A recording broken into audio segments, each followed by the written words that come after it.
Paz e graça para você ligado nessa emissora. Começa agora o seu programa de reflexão, entrevistas e debates de todas as noites. Olha, hoje o programa, vejam só, examina uma história bastante sangrenta e muito chocante, das muitas, né, que temos na Bíblia Sagrada, especialmente no Antigo Testamento. Nós lemos no livro de Josué que Acã, por ter pecado contra a nação de Israel, né, na guerra lá contra Jericó, acaba sendo descoberto e punido. Só que tem um detalhe: em vez de apenas ele pagar pelo seu erro, Israel todo pagou de uma certa forma porque foi humilhado na guerra contra Ai. Mas depois que o pecado de Acã foi descoberto, Acã é levado à frente do acampamento e apedrejado, mas não só ele. Toda a sua família é apedrejada junto. Ora, quem pecou foi Acã. Foi ele que roubou a capa, roubou as coisas de prata lá, aquilo que era amaldiçoado, né, anátema, segundo a palavra de Deus, ele pegou e escondeu na tenda dele, no buraco. Pois bem, mas a família toda acaba perecendo de forma extremamente humilhante e cruel por causa do pecado do pai. Em Deuteronômio, a palavra de Deus já dizia que o filho não pagaria pelo pecado do pai, nem o pai pelo pecado do filho. Enfim, cada um responde por si. Esse episódio com a execução da família de Acã não contraria o que está ensinado em Deuteronômio? Não deveria ser apenas Acã o responsabilizado pelo seu pecado e, portanto, apedrejado? Por que toda a família dele acabou indo de roldão se só ele foi interrogado, julgado e condenado? É uma pergunta interessante. Merece uma boa resposta. Está no ar o Vejam Só.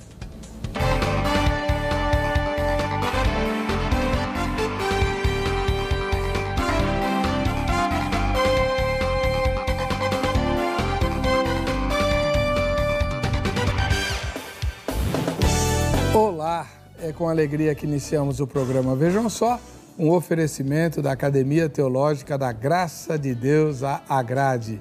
Hoje teremos conosco o professor Paulo Pescador, do Seminário Batista Enéas Tonini. Tudo bem, professor? Paz e graça. Paz e graça. Tudo bem, graças a Deus. Estou aqui com muita alegria, com muita satisfação aqui no programa. É um prazer estar aqui, poder compartilhar conhecimento aqui com meu querido irmão, o pastor Rodrigo.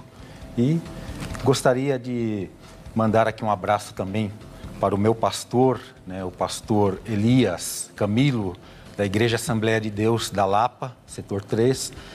E primeiramente também para minha esposa e minha filha, né, Rosimeire Pescador, minha esposa e minha filha Daniele Pescador. E também para os meus alunos, né, da FAESP da Lapa, FAESP de Pirituba e também do STBnet EAD, que é o Seminário Teológico Batista Nacional Enéas Tonini, à distância. Muito obrigado pela presença do irmão. Eu que agradeço. O outro professor que temos conosco é o professor Danilo Moraes, do Seminário Batista Livre. Paz e graça, pastor, tudo bem? Paz e graça, Heber, paz e graça, Paulo Pescador. É com satisfação, mais uma vez, estamos aqui juntos, né? Tratando de um tema tão espinhoso, né, tão delicado, como tantos outros na palavra de Deus, mas eu acredito que merece uma resposta, um entendimento para que os ouvintes, para que nós possamos estar debruçando sobre esse tema e refletindo sobre ele. Eu acredito que será uma ótima oportunidade. Onde fica o Seminário Batista Livre? O Seminário Batista Livre fica em Guarulhos, ele fica ali no Colégio Batista, né, ali na cidade de Guarulhos. Muito obrigado pela presença do senhor. Obrigado. O Seminário Enéas Tonini que o senhor dá aula é o curso à distância? Eu sou coordenador à distância, né? Mas tem uma sede? Nós temos uma sede. Que fica? Fica ali na Rua Lavradio, né? Eu não me lembro o número agora, é na Barra Funda, próxima à Avenida Pacaembu. E o seminário à distância, né? É um curso aí também bastante puxado, né? Tal como o nosso curso presencial. É um curso bastante puxado e bastante recomendado também, né? Quem tiver oportunidade pode visitar o nosso site. Muito obrigado. Bom, nós vamos assistir agora a matéria que apresenta o tema que nós vamos discutir. e em seguida voltaremos com a opinião dos especialistas aqui no Vejam Só. A primeira batalha dos israelitas na Terra Prometida foi com toda certeza um evento muito marcante para todo o povo de Deus. A destruição de Jericó, as muralhas caindo, Josué e todo Israel fizeram como Deus tinha ordenado, mataram todas as pessoas e animais, queimaram a cidade com fogo e entregaram todos os metais ao santuário de Deus. Essa era uma guerra santa para cumprir a vontade de Deus. O objetivo não era matar para ficar rico. Ao entregar todos os despojos da primeira batalha a Deus, os israelitas consagrariam sua missão ao Todo-Poderoso. Porém, um homem desobedeceu. Acã foi quem transgrediu a ordem de Deus. Ele roubou coisas destinadas à destruição e trouxe condenação sobre Israel. Na passagem que registra essa história, lá no livro de Josué, no capítulo 7, versículo 20, lemos a confissão de Acã. Respondeu Acã a Josué e disse: verdadeiramente pequei contra o Senhor, Deus de Israel, e fiz assim e assim. Em Jericó, Acã viu uma capa muito bonita, algum ouro e prata, e decidiu ficar com eles. Ele levou tudo para sua tenda e escondeu o que tinha feito. Mas Deus viu e ficou furioso. A segunda batalha que os israelitas travaram foi contra uma cidade pequena, muito mais fácil de conquistar que Jericó. Mas Israel foi derrotado e 36 homens morreram. Quando Josué perguntou a Deus, ele respondeu que os israelitas tinham pecado, ficando com coisas consagradas para destruição. Para arrumar a situação, Israel teria que destruir os objetos roubados e o ladrão. Então, pegaram Acã e todos os seus filhos e filhas e os apedrejaram. Eles queimaram os corpos, os objetos roubados e tudo que pertencia à família de Acã. Os israelitas se mantiveram fiéis a Deus e depois desse incidente conseguiram vencer seus inimigos. Agora surge uma dúvida. A família de Acã foi morta pelo pecado dele, mas a Bíblia não garante que isso não iria acontecer? Vamos fazer o seguinte, ler o texto lá de Deuteronômio, capítulo 24, versículo 16. Os pais não serão mortos em lugar dos filhos, nem os filhos em lugar dos pais. Cada qual será morto pelo seu pecado. Por que a família de Acã morreu por conta do seu pecado individual? Se é exatamente isso que a Bíblia diz que não iria acontecer? Também ficou na dúvida? Então, meu amigo, fique ligado e acompanhe o debate do Vejam Só de hoje. Já estamos no ar. Bom, vamos lá. Antes de ouvir a opinião dos meus dois convidados, deixa eu fazer uma propaganda aqui para você. Olha,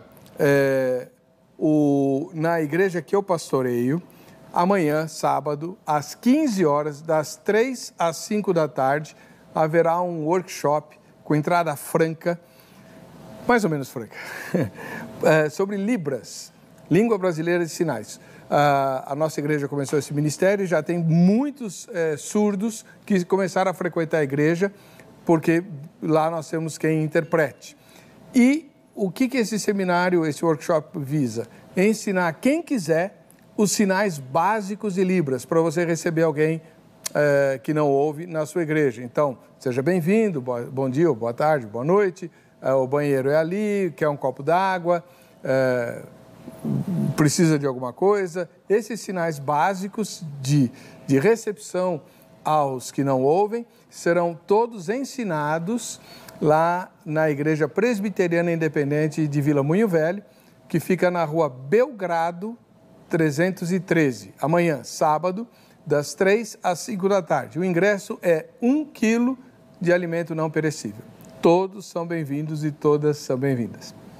Rua Belgrado é fácil de guardar, né? Capital da Iugoslávia, Rua Belgrado 313, tá bom? Vamos lá. Nós temos hoje o professor Paulo Pescador, que é um dos professores do Seminário Batista Nacional Enéas Tonini. Como é que o senhor responde, na sua primeira fala, professor, o texto de hoje?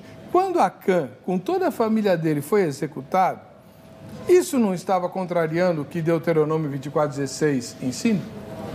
Bem, eu creio que não está contrariando, pelo seguinte, quando nós temos a Bíblia como a palavra de Deus, como uma unidade plenamente harmônica, coerente, como um todo coerente, né? Nós devemos entender que a palavra de Deus, ela se auto-explica e ela se auto-interpreta, ou seja, muitas vezes, inclusive, algumas interpretações equivocadas surgem justamente por não darmos à Bíblia a oportunidade dela se auto-interpretar. Deste modo, eu creio plenamente aí na responsabilidade pessoal pelo pecado, isso sem negar, evidentemente, o aspecto de responsabilidade coletiva, principalmente no tocante à aliança, né? A aliança de Deus com Israel no Antigo Testamento.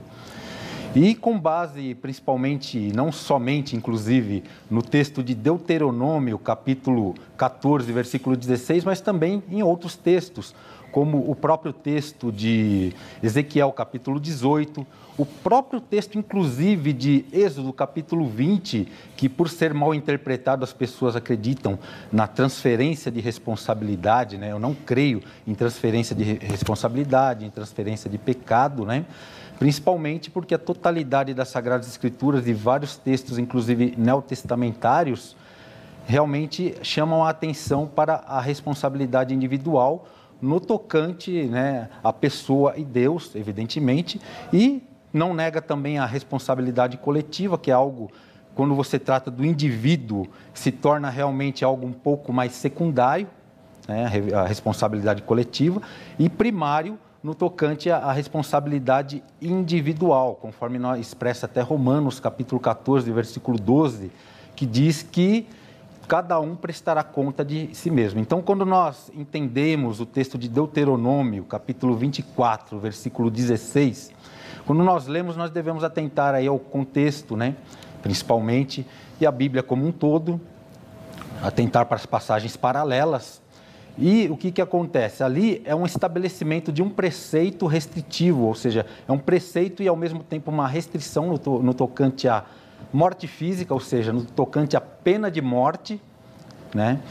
E que estabelecia justamente o quê? Estabelecia que os tribunais terrenos, eles não teriam ou não deveriam aplicar, não teriam autoridade, né? Ou não deveriam aplicar a pena de morte aos filhos de pais culpados.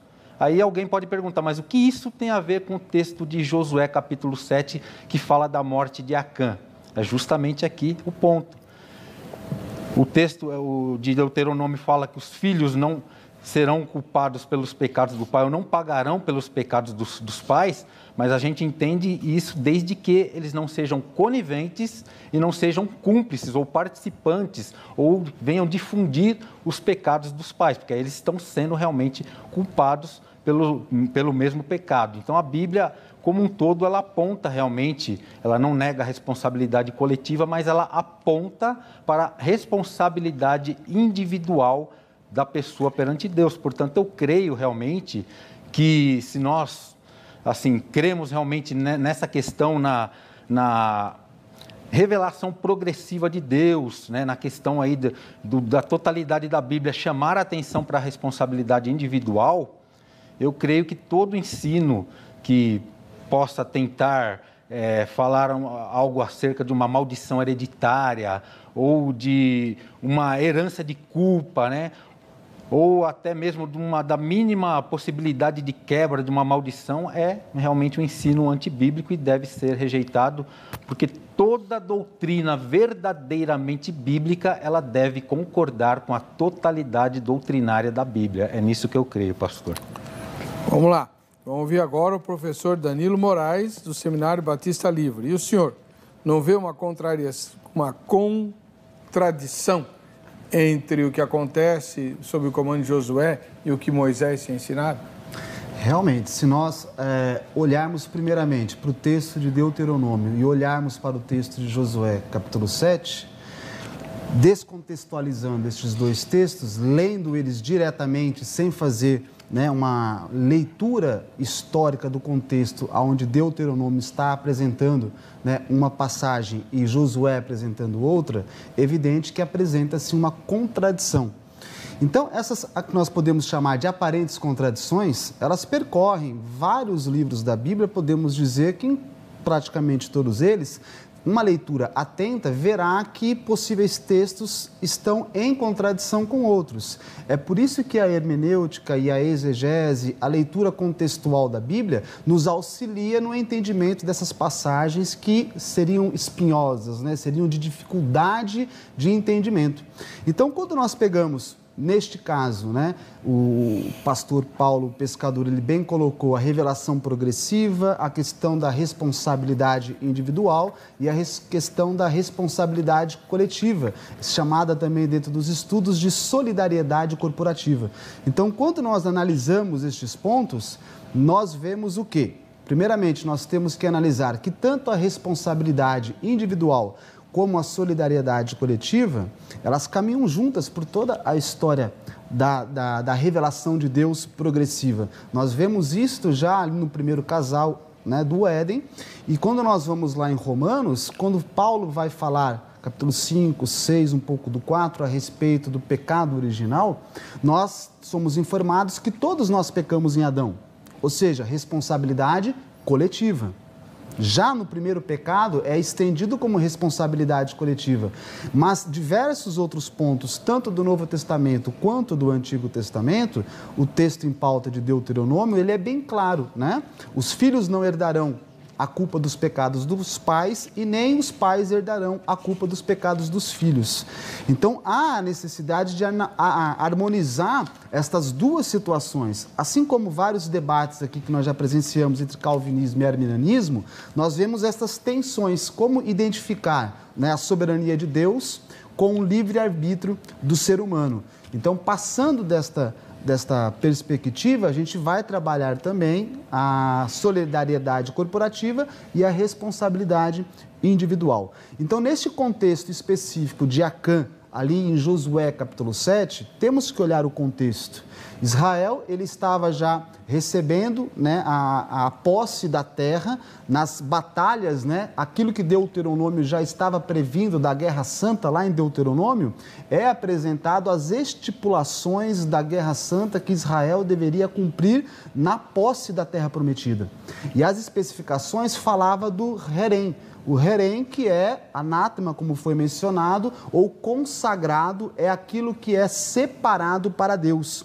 Tem uma palavra muito popular que nós conhecemos, que é harém, né, dos sultões, dos árabes, né, que é justamente aquele apanhado de mulheres que estão guardadas num único local, protegido exclusivamente para o seu senhor. É o harém de mulheres. Na Bíblia tem uma palavra da mesma raiz, mas é no hebraico, que é herem, que é justamente aquilo que é totalmente separado e consagrado para Deus. Então, ali em Josué capítulo 6, nós temos a batalha da conquista de Jericó.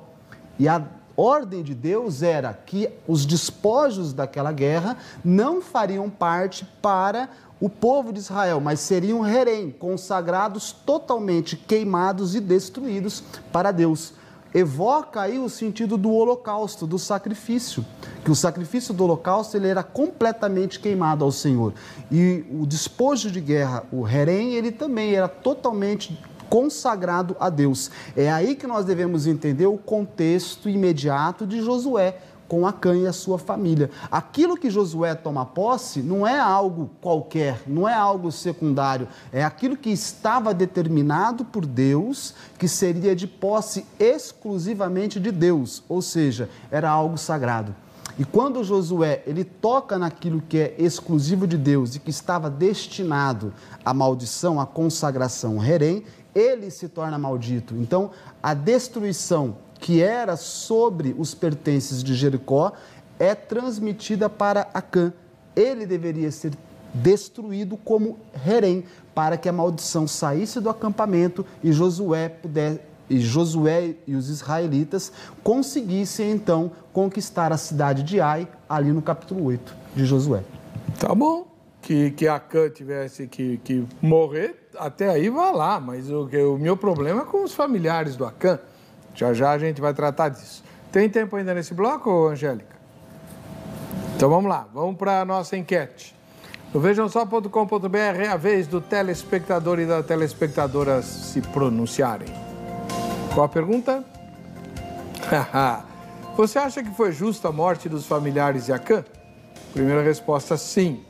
Segunda resposta, não. Terceira resposta, não sei.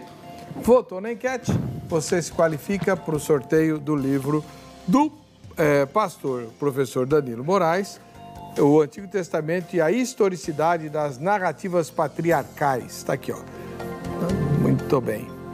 Antigo Testamento e a Historicidade das Narrativas Patriarcais. Acabou de ser lançado, né, professor? Foi lançado agora em 2017 pela editora Reflexão. Muito bom. Mais um livro cujo prefácio é do irmão Vailate, né? Uma análise arqueológica, cultural e bíblica. E é do mesmo autor o outro livro que a gente já sorteou aqui, né? Sobre o Pentateuco. Então é a continuação, né, irmão? O do Pentateuco ele é mais amplo, né? E neste do Patriarca eu resumo e analiso com mais detalhes a questão da historicidade dos textos que mencionam os patriarcas. São reais esses textos ou são invenções posteriores? De Abraão, Isaac, Jacó. Tu fala de Jó também ou não? De Jó, não. Então tá bom. Tá aqui, ó. Anota o telefone da Academia Teológica da Graça de Deus, a grade, para você telefonar amanhã, no sábado, e se informar sobre os cursos que funcionam lá em 2018. São mais de 15 cursos novos, todos com 1 ou 2 semestres só, 1 ou 2 módulos, cursos bem focados, rápidos, para ajudar você a fazer a obra de Deus bem melhor. 0 Operadora 11 3115 0819. Tem curso de história, tem curso de canto, tem curso de aconselhamento, tem curso de evangelismo. Inclusive um curso de evangelismo muito criativo, né? Tem gente que tem chamada para fazer evangelização em hospital, em cemitério, em velório. Tem um curso específico para isso. Tem um monte de cursos novos lá. Anota o telefone, liga e se informa, tá bom? 3115-0819. Amanhã, sábado, no horário comercial, você pode ligar. A gente vai para o intervalo, voltamos já. Perdeu seu programa favorito? Agora você pode escolher a que horas quer assistir os conteúdos da HIT. Acesse o YouTube e se inscreva. Canal HIT TV. A TV que faz a diferença cada vez mais perto de você.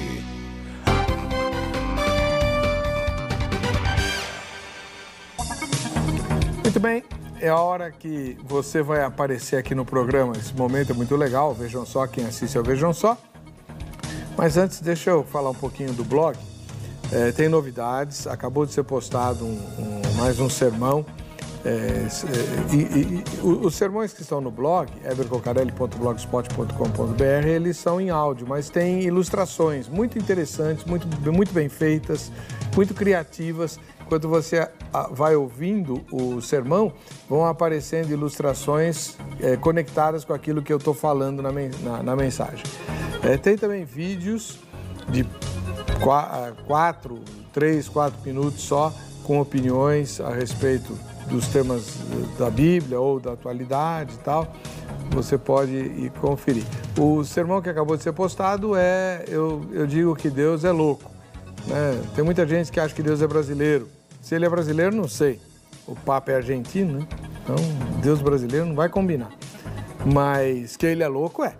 Isso eu posso garantir. E você vai conferir lá como a loucura de Deus é benéfica para nós, tá bom?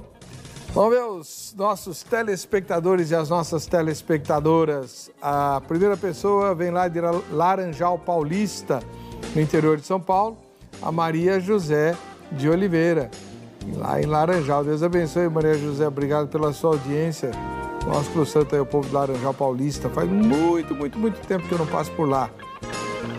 Em Carapicuíba, um município pertinho aqui da capital, nós temos a Eliane Barbosa de Melo, que é a nossa telespectadora. Parabéns, Eliane. Deus te abençoe. Muito obrigado pela sua audiência e um abração aí para o povo de Carapicuíba. Em Paulínia, em São Paulo também, né, região de Campinas, nós temos o pastor Isaac Oliveira.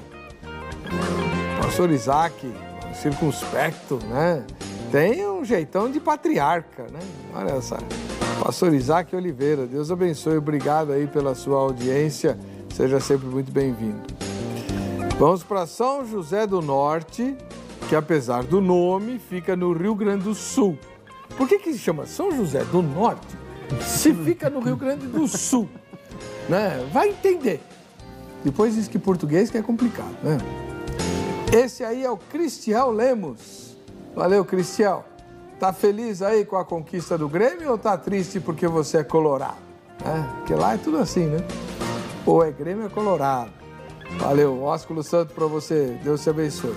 E aqui da capital paulista, na Vila Ema, em São Paulo, o Evaldo Dias da Silva, nosso telespectador, que fica também convidado para vir assistir a gravação ao vivo, já que ele mora na capital.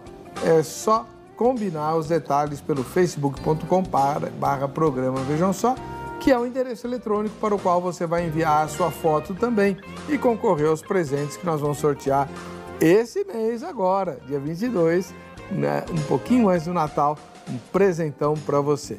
A coletânea completa do A.W. Tozer, 9 volumes, muito bem editados pela Graça Editorial, um trabalho extremamente bem feito, caprichado mesmo. A Bíblia de Estudos do Missionário, com 1880 notas explicativas, e mais a Bíblia da Sociedade Bíblica do Brasil, a Nova Almeida Atualizada, que acabou de sair, né? Você vai ganhar também brindes para as crianças, né?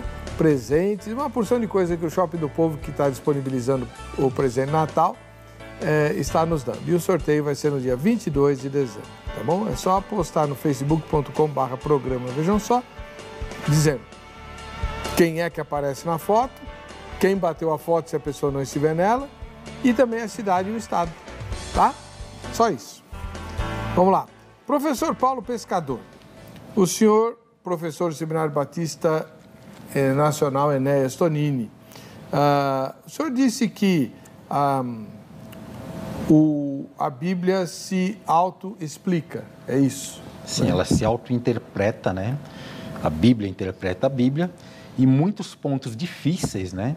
Nós devemos recorrer primeiramente à Bíblia, né? Não só nos difíceis, mas também nos mais tranquilos, para também podermos interpretá-la, porque ela é realmente a palavra de Deus, né? Ela tem autoridade acerca de si mesma, inclusive acerca da própria interpretação. Tá bom. Então, aí a pergunta é, nesse caso específico da morte da família de Acã, como que a Bíblia explica que essa morte foi justa e adequada, se a própria Bíblia diz que o filho não paga pelo pecado do pai? Ótima pergunta, pastor. Bem, primeiramente, nós devemos entender que nenhuma passagem das Sagradas Escrituras, dentro do que eu já falei, deve ser interpretada de forma isolada ou tirada do seu contexto, sem considerar realmente a Bíblia como um todo também. A gente atenta para o contexto e para a totalidade das Sagradas Escrituras.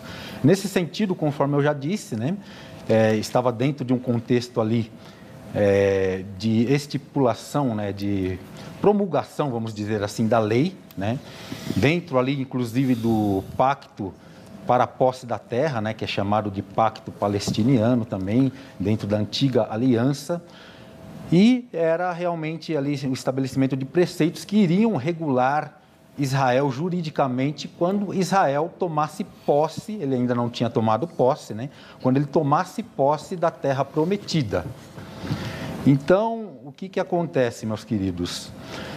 Nesse contexto, nós devemos entender que o texto de Deuteronômio, ele realmente está chamando a responsabilidade ali para o pecado individual, aliás, melhor dizendo, para a responsabilidade individual sobre o pecado. E uma coisa que eu não falei na introdução é que, nesse sentido, também torna-se implícito, né, que a própria família de Acã acabou tomando aí parte do pecado de Acã. Como assim, né? Provavelmente era uma família unida. Ele cita no versículo 15, se não me engano, no versículo 21, que era uma única tenda, né? Ele não fala das minhas tendas, eu escondi na minha tenda. Lógico que fica implícito, não explícito, que a família sabia que ele escondeu, né? Isso é um ponto. A família sabia que Acã escondeu a capa ali. Então, logicamente, ela se torna cúmplice. E a cumplicidade, alguém pode perguntar, poxa, mas é justo matar, né, apedrejar e depois queimar, conforme bem colocou o pastor Rodrigo, né, em consagração a Deus, né? Ali uma família inteira, sendo que eles apenas viram ou não participaram, né? A Bíblia diz claramente que aquele que é cúmplice do pecado, ele se torna tão pecador quanto aquele que cometeu o ato.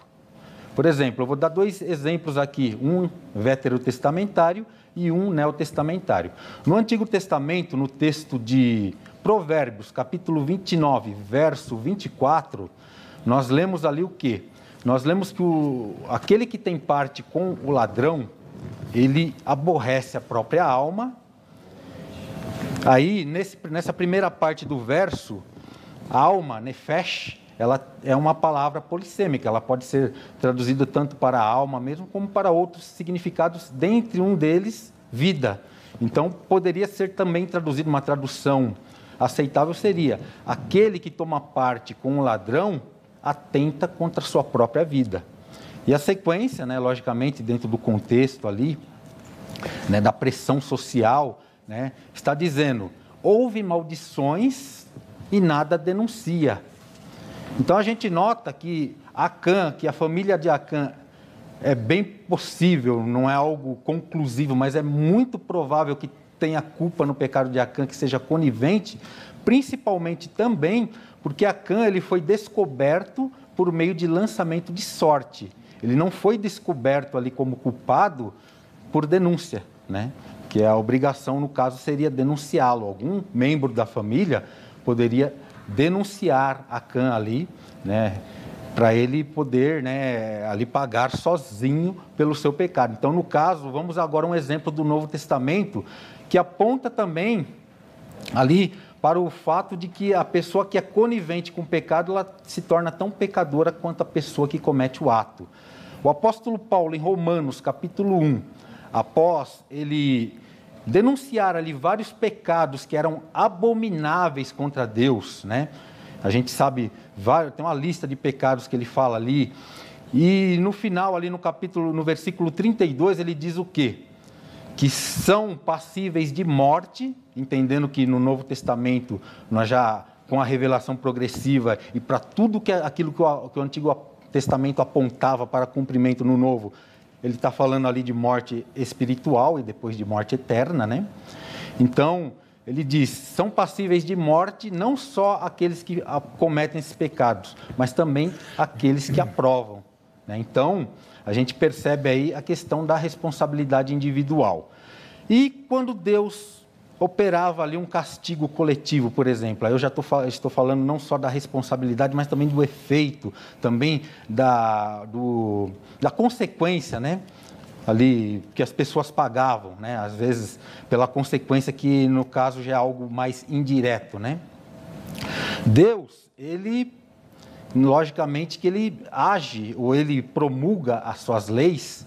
Só Deus realmente pode promulgar uma lei, né? Ali no sentido de legislar sobre vida e morte, né? Por quê?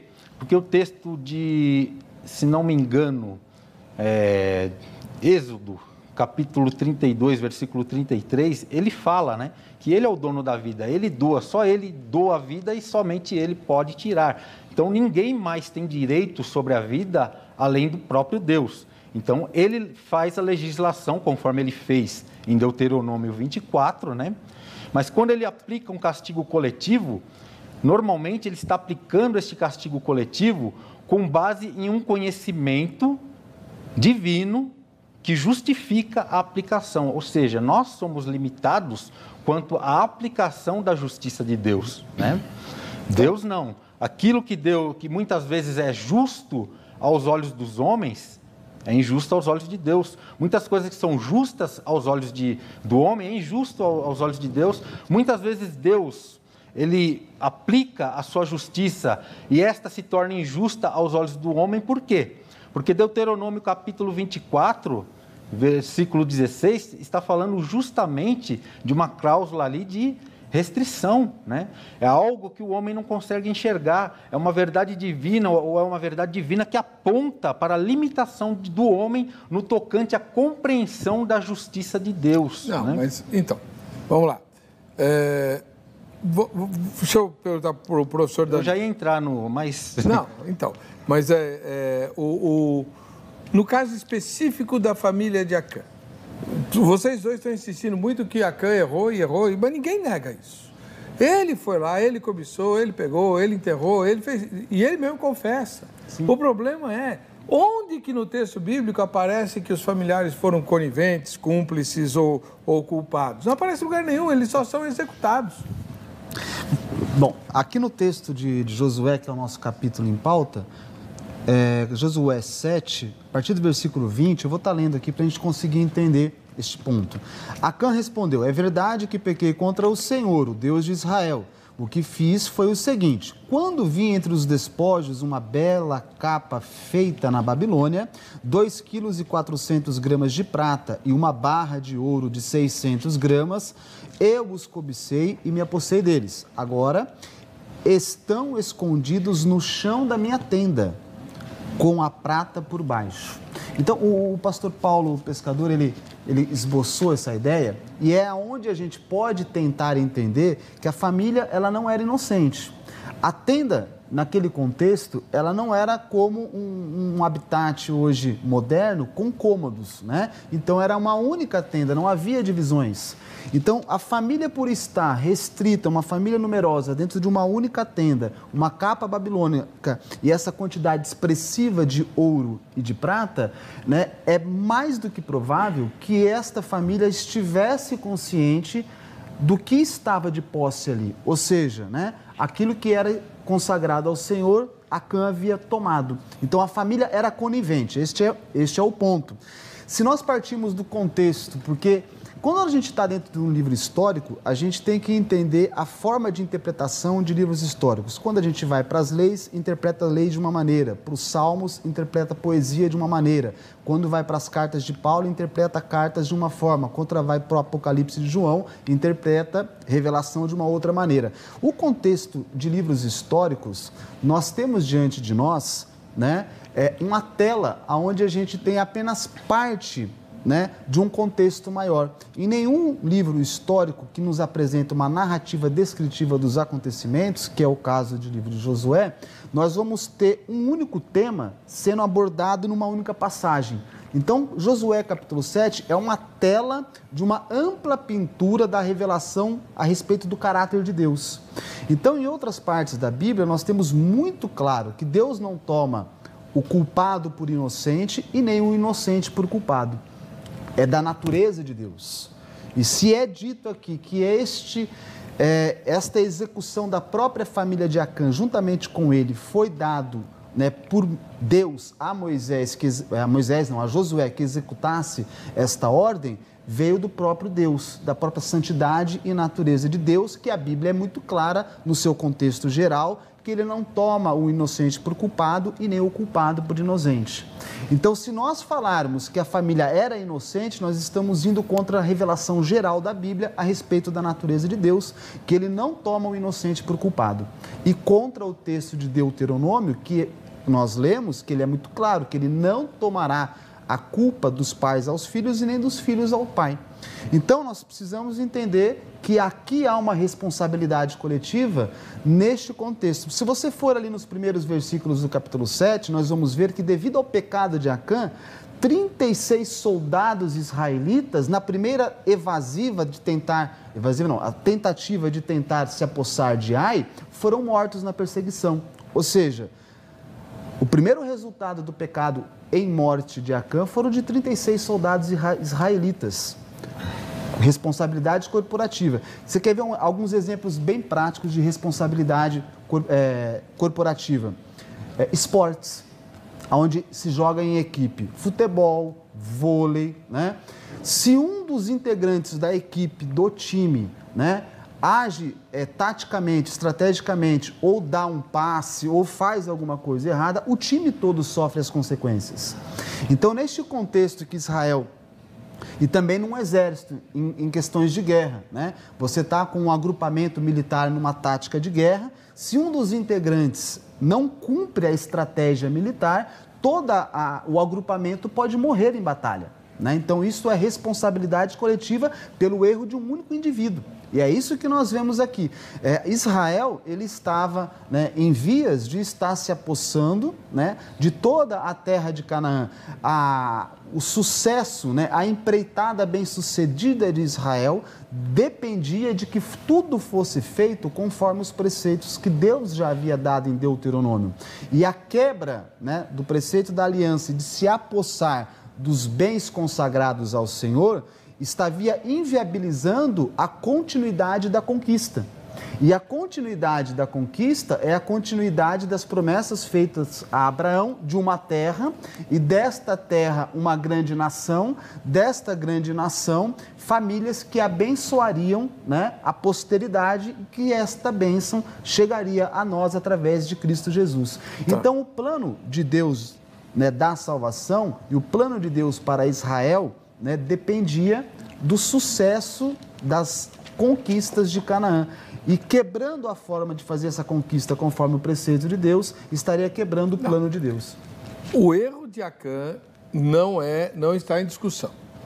Que ele errou, pecou, foi uma tragédia, como o irmão mesmo mencionou, 36 famílias ficaram enlutadas por causa da safadeza de Acã.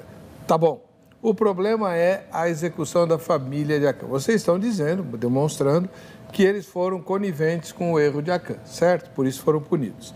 Tá, então o que se esperava que eles fizessem? Se esperava que o filho de Acã traísse o pai?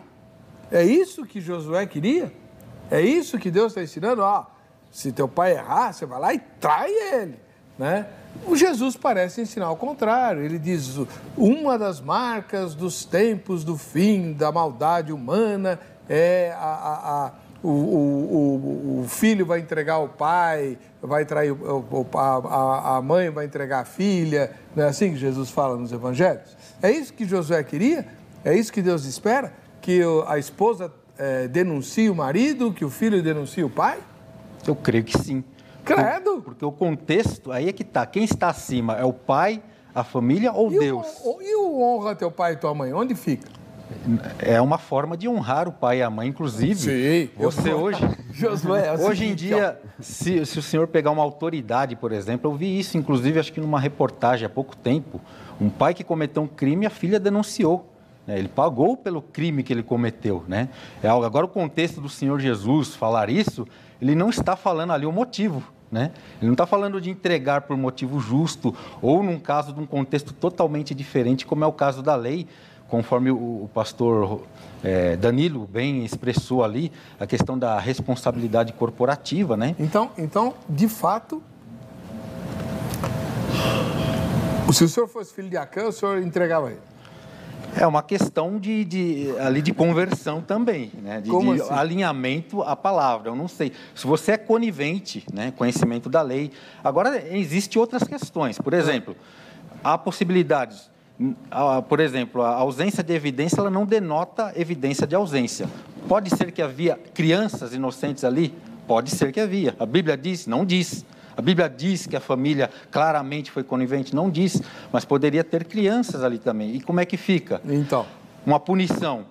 Aí lembra que eu falei, aquilo que é justo aos olhos dos homens nem sempre pode ser justo aos olhos de Deus, porque ele tem um conceito de justiça muito mais elevado que o nosso, coisa que nós não conseguimos enxergar. Aliás, nós mal conseguimos entender a pessoa, o ser de Deus, né, de tão elevado que ele é.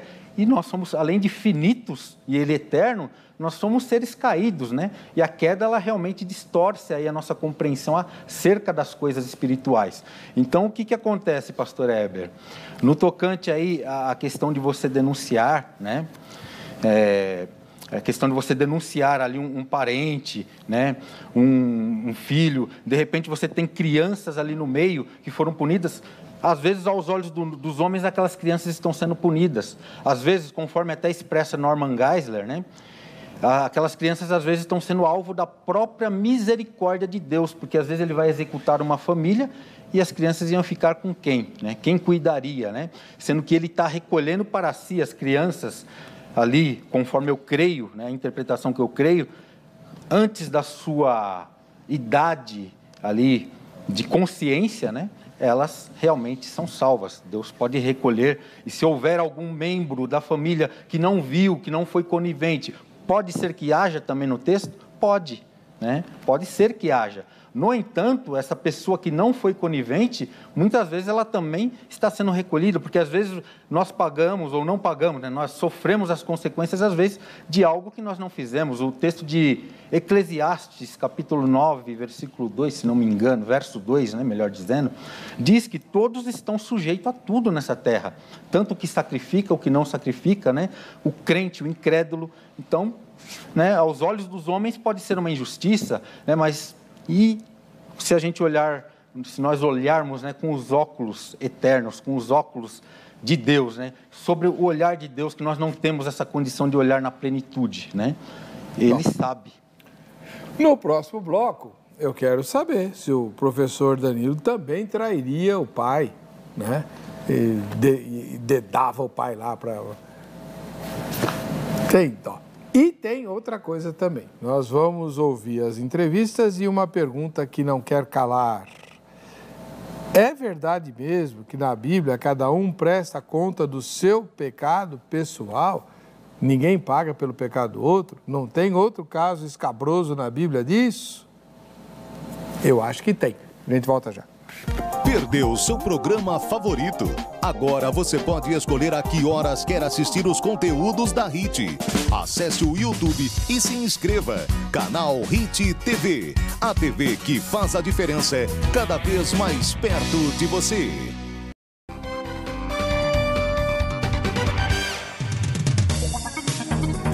Estamos de volta com o programa Vejam Só.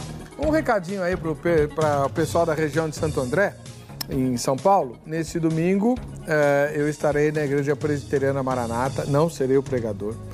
Vai haver lá a ordenação e investidura de um presbítero novo, que por sinal é o meu genro, foi eleito presbítero lá, o irmão Daniel, e eu estarei lá. Então, se você é da região, Igreja Presbiteriana Maranata, no seu endereço, mas se você entrar no Google, você descobre facilmente, lá em Santo André, tá? O culto é às 19h.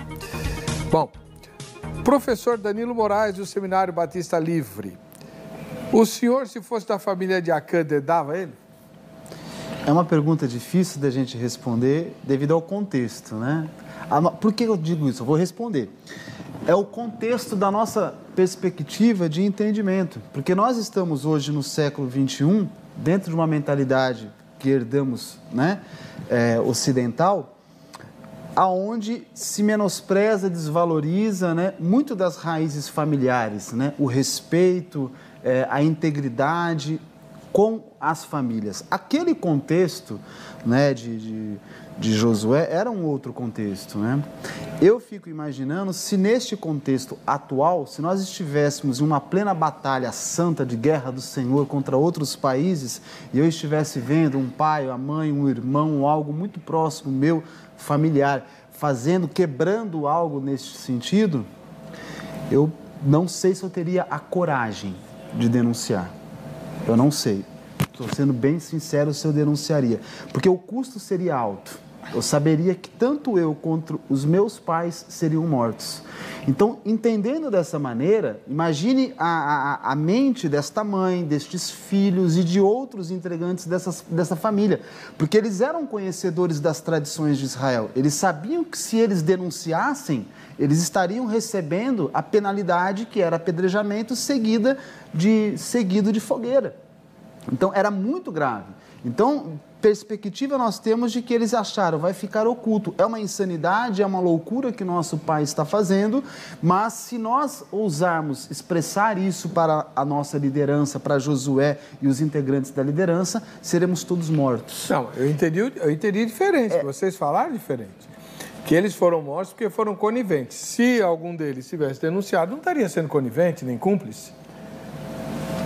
Podemos tomar essa perspectiva. É verdade, agora até eu aqui me embananei um pouquinho. Mas o que a gente pode perceber é que qual era a garantia que eles poderiam ter sobre isso? Se eles não estivessem morrendo, você fez lembrar uma boa opção. No mínimo, o pai deles iria morrer. Sim, aí sim. Tá, agora vamos refletir melhor isso daí. Claro. No mínimo, o pai, né, Acã, estaria morrendo. Será que eles estavam dispostos, né, a falar? Porque hoje, se nós falamos assim, eu vou entregar algo a respeito de um familiar, de um amigo, de um conhecido, ele vai sofrer uma consequência ali, mas não é a morte. Dificilmente hoje, se nós dedurarmos ou expusermos algo que está em segredo de qualquer pessoa, dificilmente essa pessoa será penalizada com apedrejamento e fogueira. Naquele contexto era. Então eu imagino que por este lado eu poderia me recuar ou me manter, né, bem santo, bem religioso, bem crente, né, e falar, não, assim será e assim vai ser. Né, porque é guerra de Yahvé. Então, é distante o nosso contexto. Né? Eu não vivo esse contexto. E é aí que nós podemos entender a parte de Josué. Eles estavam em guerra, é um contexto de guerra. Se você pegar ali o livro de Josué, é um contexto de guerra. Então, este contexto que o pecado de Acã ocasionou morte de 36 e depois a morte dele e de todos os seus familiares, é um contexto, nós podemos dizer, natural em qualquer guerra, onde você tem baixa de 20, 30, 100, manda uma bomba, explode um lugar, morre 50 pessoas. Então, o contexto ético-moral de analisar essa passagem, porque isso escandaliza. Poxa, mas morreu os filhos, morreu a esposa, tudo aquilo que pertencia. É chocante aos nossos olhos modernos, mas ali eles estavam num contexto de guerra. Se mesmo atualmente, em alguma região do nosso mundo hoje, que está tendo algumas guerras, aqueles que estão participando daquelas guerras, eles estão vendo baixas, mortes, né, a todo tempo. Então, o contexto deles é um pouco diferente. Agora, nós não podemos esquecer, foi falado aqui de revelação progressiva. Jesus, no Novo Testamento, ele é bem claro, quando ele foi dito ali que o Evangelho estaria sendo anunciado, as pessoas estariam recusando receber a mensagem naquelas cidades, os discípulos falaram assim, nós vamos mandar então descer fogo do céu. Lembrando-se da passagem de Elias, que mandou descer fogo do céu, né? E os profetas de Baal foram mortos. Né? E ali os discípulos de Jesus falaram, vamos também mandar descer fogo do céu para que todos morram. E Jesus falou, não é por violência, não é desta maneira. Então veja, nós temos, querendo ou não, que entender o momento histórico destas passagens bíblicas para conseguir entender. Porque olhando nós cristãos hoje, né, no século XXI, de posse do Novo Testamento, da face divina de Jesus revelada, do amor de Deus manifesto em Cristo, tendo os evangelhos, tendo as cartas, tendo toda esta revelação completa da vontade de Deus, julgarmos eticamente uma passagem lá de Josué capítulo 7, aonde Deus estava ainda tratando, né, e as formas de se revelar ao seu povo. Então Deus naquele momento era um e hoje é outro? De forma alguma, em Deus não há variação de mudança, né? Mas o contexto de Deus naquele momento exigia, né, se revelar e executar a sua justiça, o seu castigo, de uma maneira que fosse mais compreensível num contexto de guerra, naquele contexto de Josué. Naquele contexto lá, se Deus revelasse para Josué, Josué, se o inimigo te der um tapa na sua face direita, você vai virar à direita, você vai virar a face esquerda para ele dar também. E mande todos os soldados que forem entrar em Ai, quando receber uma espadada, abaixa a cabeça para cortar o pescoço. Israel nunca teria conquistado Canaã. As promessas de Deus nunca teriam sido alcançadas para a nação de Israel. As promessas de Deus nunca teriam chegado para nós hoje. Então veja, os contextos são diferentes. Tá bom. Quero ver o que o Zeca ouviu como resposta a essas perguntas lá na Cretolândia. A Bíblia fala que a família de Acã todinha morreu por conta do pecado que ele cometeu. Mas lá em Deuteronômio fala que o pai não morrerá pelo pecado do filho e nem o filho pelo pecado do pai. Como é que a gente explica essa situação? Ali foi uma ordem que Deus deixou para Josué para não pegar os despojos de guerra. Deus tinha determinado naquela situação. E ele desobedeceu uma ordem dada por Deus, que Deus deu para Josué naquela guerra. Então Acã pegou os despojos da guerra, escondeu. Então ele passou, todo o povo sofreu a consequência, inclusive Acã. Então, a Bíblia é bem clara, né? Aquele que pecar, a alma que pecar, essa morrerá, né? Ou seja, o meu pai ele não tem nada a ver com meus pecados, né? Assim também, o meu filho não vai ter nada a ver com meus pecados. Cada um vai pagar pelo seu próprio pecado diante do Senhor. É uma situação difícil, porque eu vejo assim, como nós temos a liberdade de, vamos dizer, não liberdade de expressão, a liberdade de escolha, isso, a liberdade de escolha, bem colocada. Ou seja, os nossos filhos hoje, a gente não pode insistir que eles sigam a nossa fé, que eles sigam a mesma religião que a gente segue, ou seja, eles têm a própria escolha dele. A gente opta pela salvação dos nossos filhos, dos nossos entes queridos, mas não é o caminho que ele possa ser que ele venha escolher no futuro, ou seja,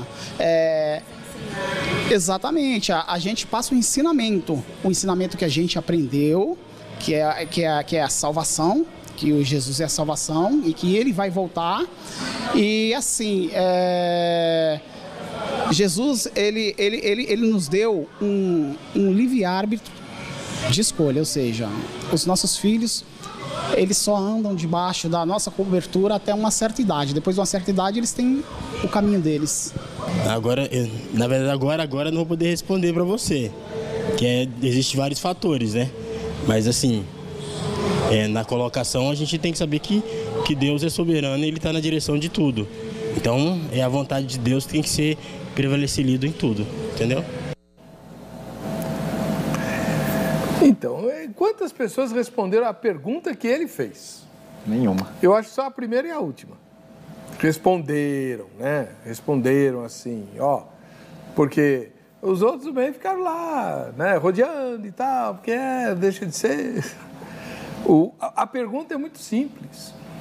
Acã morreu. Acã era um safado sem vergonha e merecia morrer porque ele pecou e condenou à morte 36 soldados sem vergonha. Tá bom. Mas, engraçado, ele não morreu na batalha, ele tinha que ter sido o primeiro a morrer lá em Ai, né? Mas não morreu. Voltou da batalha envergonhado, né? E ele sabia que a culpa era dele e tal, mas ficou na miúda.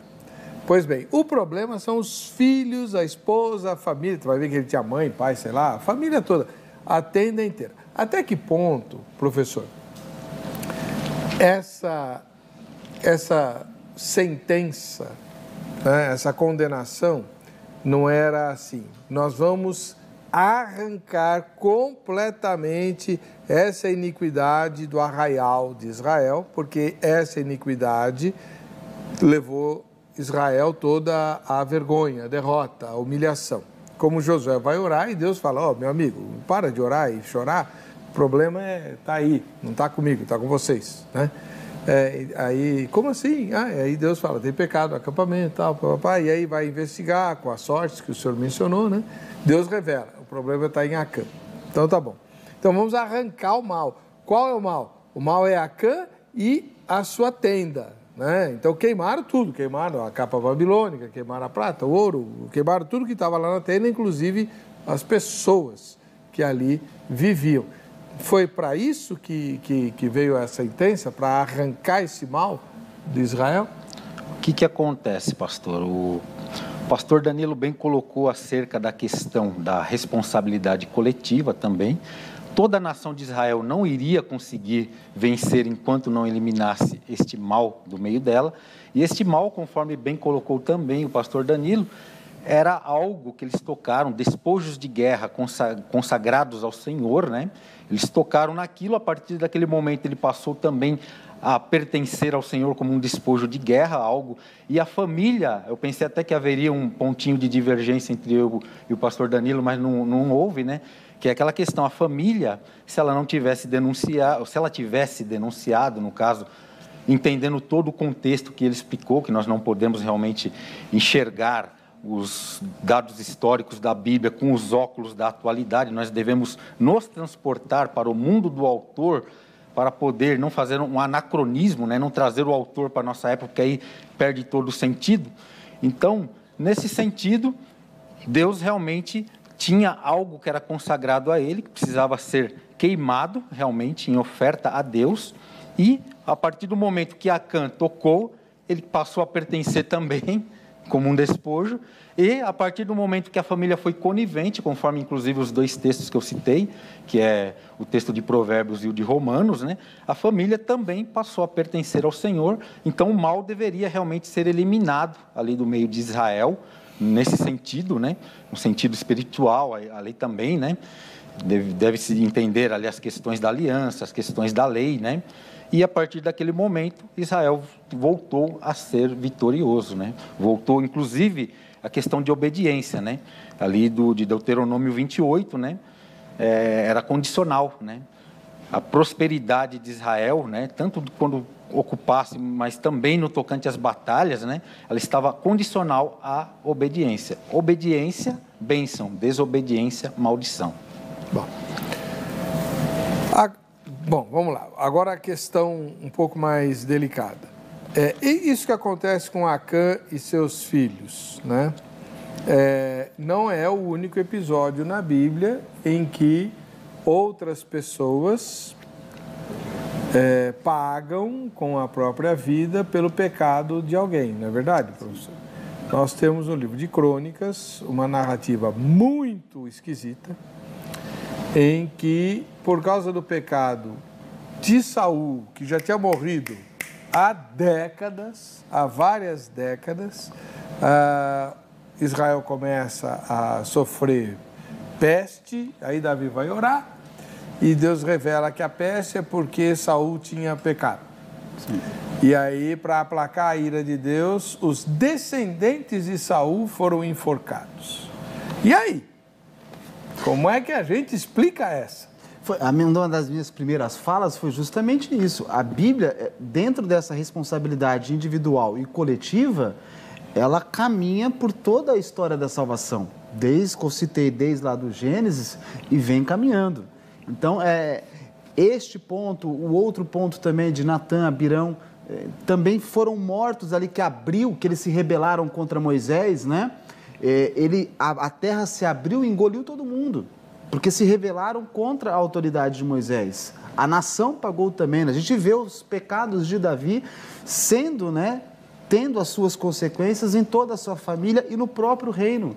E em outros contextos, a Bíblia sempre caminhando dessa maneira, mostrando o que isso leva-nos a refletir, né? 2 pontos. Primeiro, a alma que pecar, esta morrerá. Nós somos, né, responsáveis, né, espiritualmente, moralmente, por cada um dos nossos atos. A Bíblia não mexe com isso, ela é muito clara, tanto no Antigo quanto no Novo Testamento. A alma que pecar, esta morrerá. A Bíblia é clara em toda a sua história. Agora, ela é também clara da mesma maneira a respeito da responsabilidade coletiva, né? O tempo todo a Bíblia mostra que os nossos atos, eles repercutirão, né, para aquelas pessoas que estão envolvidas conosco.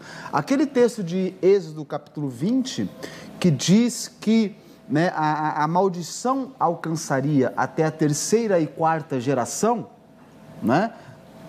a maldição alcançaria até a 3ª e 4ª geração, nós temos que entender o núcleo familiar de Israel naquele momento.